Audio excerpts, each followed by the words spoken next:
अगर एक इंजन बंद हो जाए तो उसे दूसरे इंजन से आराम से चलाया जा सकता है। और अगर मान लो दोनों इंजन भी फेल हो चुके हो तो तब भी प्लेन को इस तरीके से डिजाइन किया जाता है कि वो प्लेन 1 या फिर 2 किलोमीटर तक बिना किसी रुकावट के ग्लाइड कर सकता है, बिल्कुल एक पैराग्लाइडर की तरह। लेकिन अगर सर्वाइवल रमेश ये कह रहा है कि उसने प्लेन में एक बहुत बड़े धमाके की आवाज सुनी, तो क्या इसका मतलब ये हो सकता है कि प्लेन में किसी ने जानबूझकर ब्लास्ट किया था? इन्हीं सब बातों और सवालों का जवाब आज हम इस वीडियो में डिटेल में समझेंगे, तो बने रहिए वीडियो के एंड तक।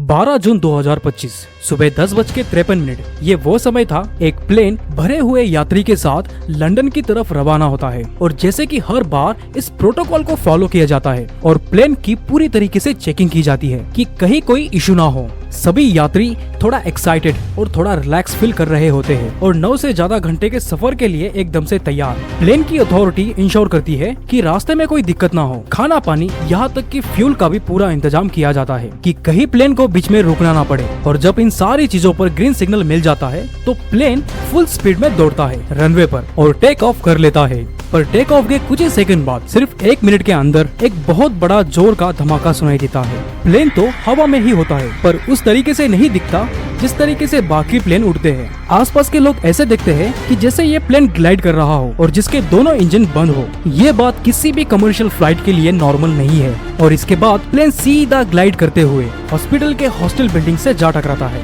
इस भयानक हादसे में 200 से ज्यादा प्लेन यात्री की मौत हो जाती है क्योंकि प्लेन के फ्यूल ने सब कुछ जला के राख कर दिया था। और इतना ही नहीं, हॉस्टल में मौजूद कुछ डॉक्टर भी इसी प्लेन का शिकार हो जाते हैं। लेकिन इस हॉरर के बीच एक चमत्कार भी होता है। एक आदमी जिसका नाम रमेश बताया जा रहा है, वो इंडिया अपने फैमिली से मिलने आया था। किसी तरीके से इस हादसे से बच जाता है। शायद प्लेन के क्रैश होने से कुछ ही सेकंड पहले उसने इमरजेंसी डोर से छलांग लगाकर अपनी जान बचा ली होगी।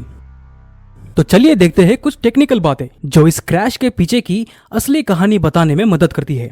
तो अगर सर्वाइवल रमेश की स्टेटमेंट को देखा जाए तो उसका कहना था कि प्लेन क्रैश के कुछ ही सेकंड पहले उसने बहुत जोर की आवाज सुनी थी। मैं बहुत घबरा गया था और मैं अकेला था जो इन सारी चीजों को देख रहा था और किसी तरह वहाँ से बचते बचाते वहाँ से भाग निकला और मेरे सामने पूरी डेड बॉडीज दिखाई दे रही थी। तो सवाल ये उठता है कि क्या ये एक इंजन फेलियर था या फिर किसी ने प्लेन में सैबोटेज किया था, जैसे कि कोई बम ब्लास्ट। इस पॉसिबिलिटी को बिल्कुल भी इग्नोर नहीं किया जा सकता क्योंकि पास्ट में भी ऐसे इंसिडेंट हो चुके हैं, जैसे कि एयर इंडिया फ्लाइट 182 1985 जो कि कनाडा के आसपास क्रैश हुई थी, जो कि बाद में ये प्रूफ हुआ कि बॉम्ब ब्लास्ट की वजह से ये सब कुछ हुआ था। लेकिन आज के टाइम में सिक्योरिटी सिस्टम काफी एडवांस हो चुकी है, specially long haul international flights और खास करके यूरोप जाने वाली फ्लाइट्स में एक्सट्रीम लेवल के प्रोटोकॉल्स फॉलो किए जाते हैं। इसीलिए सैबोटेज का चांस बहुत ही कम माना जा सकता है। पर फिर भी सर्वाइवर लाउड ब्लास्ट की बात कर रहा है तो इन्वेस्टिगेशन टीम इसको किसी भी हालत में इग्नोर नहीं कर सकती। एक थ्योरी ये भी निकल के आई है कि प्लेन्स के मैकेनिकल पार्ट्स में पहले से ही खराबी थी जिसे बोइंग इग्नोर कर रहा था अपने मैन्युफैक्चरिंग के टाइम पर। और रिपोर्ट के मुताबिक लैंडिंग गियर्स फुल्ली रिट्रैक्टेड नहीं थे और पायलट ने टेक ऑफ के कुछ ही सेकंड बाद मेडे कॉल दिया था, जो कि क्लियरली इंडिकेट करता है कि कुछ तो सीरियस बात हुई थी। एक और बात हो रही है बर्ड स्ट्राइक थ्योरी की। देखो, गुजरात एक ऐसा राज्य है जहाँ पर रन ऑफ कच्छ के एरिया में बहुत सारी माइग्रेटरी बर्ड हर साल आती है अपने एग्स को हैच करने के लिए। लेकिन ये बात भी सही नहीं है क्योंकि एयरपोर्ट के पास बर्ड मॉनिटरिंग सिस्टम होते हैं और बर्ड्स भी नेचुरली अवॉइड करते हैं ऐसे किसी भी जगह को जहाँ पर हाई नॉइज हो, तो ये पॉसिबिलिटी भी एलिमिनेट हो जाती है। और अब बात आती है प्लेन के इंजन की।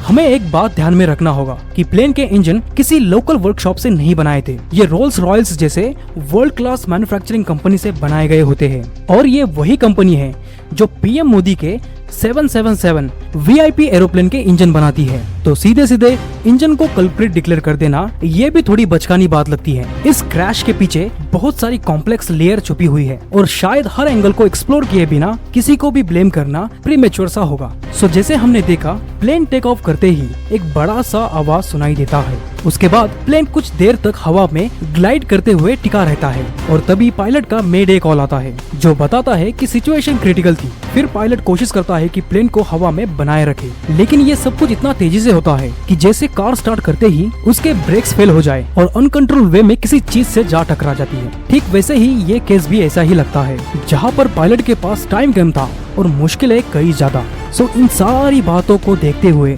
ये कंक्लूड किया जा सकता है कि ये एक टेक्निकल फेलियर का रिजल्ट था, जहां पर इंजन का फ्यूल से कनेक्शन कट हो चुका था या फिर टेक ऑफ गियर टूट चुके थे, जिस वजह से प्लेन को इनफ हाइट नहीं मिल पाई और ये बड़ा हादसा हो गया।